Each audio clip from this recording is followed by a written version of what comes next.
Happy low carb po sa ating lahat. Sana po samahan niyo po ako hanggang sa dulo ng aking video kung paano ko po itong inihanda ang aking masarap na menu. So ayan guys, ito po ang ating manok. Nilagyan po natin yung asin, powdered black pepper, herb de Provence at bake natin sa 210 degrees centigrade.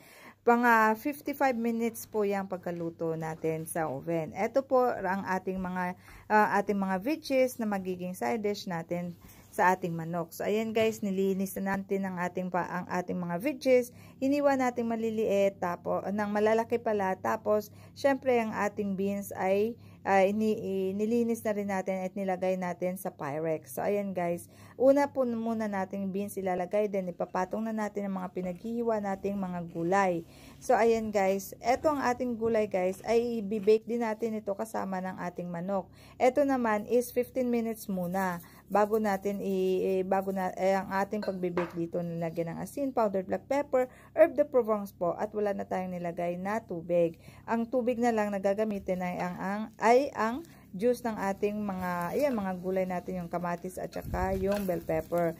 So yan guys, after 15 minutes, ito na po ang kanyang kamukha ng ating gulay. So ang ating manok naman guys ay niluluto na natin, half cooked na siya. So dahil ang ating manok ay may maraming sabaw, ayan, tatanggalin natin yan at ilalagay natin guys sa ating gulay at ibabalik na naman natin ang ating manok sa oven para tapusin ang pagkaluto. Ganon din ang ating gulay, kasi ang gulay natin guys half cook lang yun dahil 15 minutes pa lang. Tapos i-rebake po natin additional na 15 minutes hanggang sa maluto po natin lahat ang ating manok at kasabay na rin ang pagluto natin ng ating gulay. Ang gulay din po syempre 210 degrees din ang temperature ng oven, kasi sa iisang oven lang natin ito niluto na magkasabay po sila. So ayan guys, nakita nyo na super duper sarap talaga ang ating gulay guys, as in hindi ka magsasawa guys sa kakakain.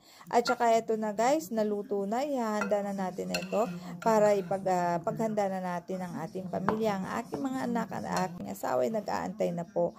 Ayan na po, super duper sarap. Sana po matry ninyo ang dish na ito. As in super duper lang po talaga gawin. As in bake lang at walang gaanong mga sangkap na ilalagay. As in natural lang talaga. Low carb at saka clean low carb talaga guys. Stay healthy everyone. Happy low carb po sa lahat.